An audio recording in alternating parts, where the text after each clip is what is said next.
उनके मंत्रियों ने आपसी मतभेद भुलाने को कहा ताकि उनके पिता शिवाजी का सपना न टूटे। इसीलिए अंबिकाबाई को राजाराम महाराज के लिए जिंजी किले के द्वार खोलने पड़े। आखिरकार 15 नवंबर 1689 को राजाराम महाराज अपने दल के साथ जिंजी किले में पहुंच ही गए थे।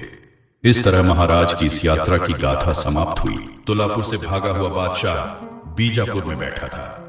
औरंगजेब अपने नक्शे पर झुका हुआ था। उसके सामने तमिलनाडु का जिंजी किला लाल घेरे में था। वह किला जहां अब मराठा प्रतिरोध की आखिरी उम्मीद राजाराम महाराज मौजूद थे। उसकी आंखों में वही जुनून था जो कभी शिवाजी और संभाजी को ध्वस्त करते समय था। लेकिन इस बार उसका लक्ष्य सिर्फ राजा नहीं बल्कि पूरे मराठा वंश को समाप्त करना था। मुकर्रब खान को संदेश भेजो, औरंगजेब ने भारी आवाज में बोला। सुल्तान के इस पुराने और भरोसेमंद सेनापति ने औरंग के आदेश को सलाम किया। मुकर्रब खान को आदेश मिलते ही उसने एक विशाल सेना तैयार की। हजारों मुगल सैनिक के साथ वो जिंजी की ओर कूच कर गया। कोंकण से निकलते ही यह सेना बेजोड़ रफ्तार से बढ़ती गई।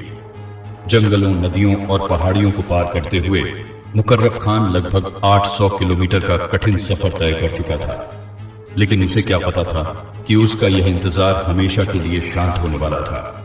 मुकर्रब खान की सेना जैसे ही जिंजी से कुछ दिन की दूरी पर पहुंची, अचानक हवा में शंख और रणसिंघा की गूंज उठी।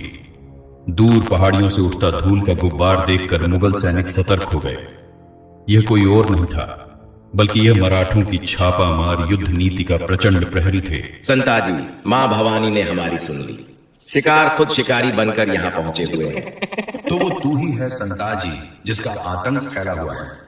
याद है एक आतंक और था शंभा, वह भी बहुत उछलता था जिसको मैंने हमेशा के लिए शांत कर दिया।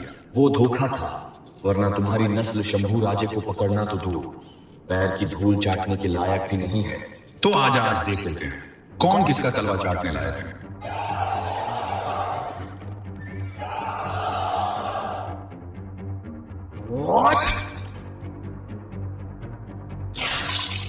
दिसंबर 1689 के अंत में मराठा सेना ने मुकर्रब खान की विशाल सेना को गाजर मूली की तरह काटकर तबाही मचा दी।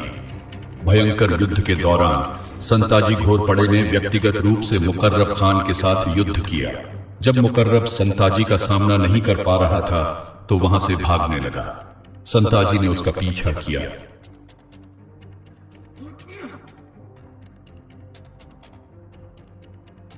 मुकर्रब खान, तुझे मैं मृत्यु के घाट नहीं उतारूंगा।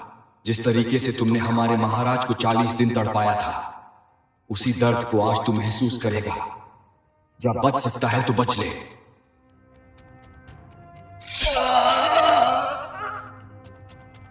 मुकर्रब खान के घाव इतने गंभीर थे कि उसके बचे हुए सैनिक उसको उपचार के लिए ले जाने लगे। लेकिन मुकर्रब खान की वही दर्दनाक मौत हो गई। मुकर्रब खान की मौत के साथ मराठों ने छत्रपति संभाजी महाराज की शहादत का बदला लिया।